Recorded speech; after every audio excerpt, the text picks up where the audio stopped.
আকবর্ষা থানা এবং শ্রীরামপুর থানার মধ্যে আমরা 15,000 লোককে 1 বছরের মধ্যে চাকরির ব্যবস্থা করতে পারবো। এটা হচ্ছে বিএনপির অঙ্গন, বিএনপির অঙ্গীকার। চট্টগ্রাম নগরে ঐতিহ্যবাহী উত্তর কাট্টলী এলাকায় বিএনপি ও অঙ্গ সংগঠনের উদ্যোগে নাগরিক সচেতনতা বৃদ্ধি ও ধানের শীষের সমর্থনে এক উঠান বৈঠকের আয়োজন করা হয়। উক্ত উঠান বৈঠকে আকবর্ষা থানাধীন 10 নম্বর ওয়ার্ড স্বেচ্ছাসেবক দলের আহ্বায়ক মোহাম্মদ হানিফ ও যুবদল নেতা দিদারের যৌথ সঞ্চালনায় যুবদল নেতা ইকবাল হোসেনের সভাপতিত্বে প্রধান অতিথি হিসেবে উপস্থিত ছিলেন চট্টগ্রাম মহানগর বিএনপির যুগ্ম আহ্বায়ক মঞ্জুল আলম মঞ্জু। লক্ষ্য করবেন বিএনপিকে ভোট দিলে বিএনপি যে লক্ষ্য, সেই লক্ষ্য আর কেউ পূরণ করতে পারবে না। এটা হচ্ছে বিএনপির উন্নয়ন, বিএনপির দেশ পরিচালনার অভিজ্ঞতা।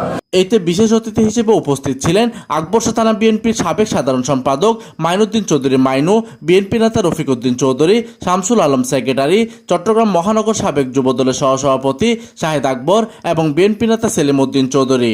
এই সময় বক্তারা বলেন, আজকে ভোটকে ধ্বংস করার জন্য আজকে বিভিন্ন পায়তারা শুরু করেছে। আমাদের যুবদল ছাত্রদল যারা অনলাইনে কাজ করেন তারা অবশ্যই না ক্যাম্পেইনকে জয়যুক্ত করবেন। এই সময় আরও উপস্থিত ছিলেন বিএনপি নেতা ফরিদউদ্দিন চৌধুরী, শফিকুল ইসলাম, চট্টগ্রাম মহানগর যুবদল নেতা সিরাজউদ্দিন, গাজী ফারুক হোসেন, মহিলা দল নেত্রী সকিনা বেগম। তাদের মধ্যে যে শিষ্টাচার, নম্রতা, ভদ্রতা এগুলি অবশ্যই রাখতে হবে, মুরব্বীদেরকে সম্মান করতে হবে। এইদিকে বক্তারা আরো বলেন, ধানের শীষের বিজয় হবে জনগণের মুক্তি ও গণতন্ত্র পুনরুদ্ধার। এই জন্য প্রত্যেক নেতাকর্মীকে ঘরে ঘরে গিয়ে বিএনপির নীতি ও আদর্শ তুলে ধরতে হবে। আমাদের জন্য অত্যন্ত একটি গুরুত্বপূর্ণ নির্বাচন। এই নূর মোহাম্মদ বাড়িতে বিগত আন্দোলন সংগ্রামের সময় আশেপাশের বাড়িতে যে পুলিশি নির্যাতন হয়েছিল, আমরা সেই পুলিশি নির্যাতনের রাজসাক্ষী।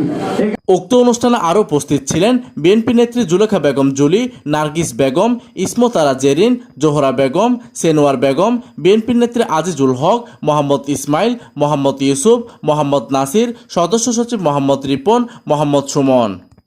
বন্ধু শত্রু হিসেবে কিংবা মুনাফিক হিসেবে যারা আছে তাদের সাথে যুদ্ধ করতে হচ্ছে। সুতরাং আপনারা মনে রাখবেন, শত্রুর সাথে যুদ্ধ করা খুব সহজ, কিন্তু মুনাফিকের সাথে যুদ্ধ করা খুব কঠিন। এই সময় উঠান বৈঠক অনুষ্ঠানে যুবদল নেতা মোহাম্মদ ইমরান, রনি আশ্চর্য, রেজাল করিম টিটু, মোহাম্মদ জাহেদ, এনামুল হক টিপু, মোহাম্মদ হারুন, মোহাম্মদ শাহেদ সহ অন্যান্য নেতৃবৃন্দ উপস্থিত ছিলেন।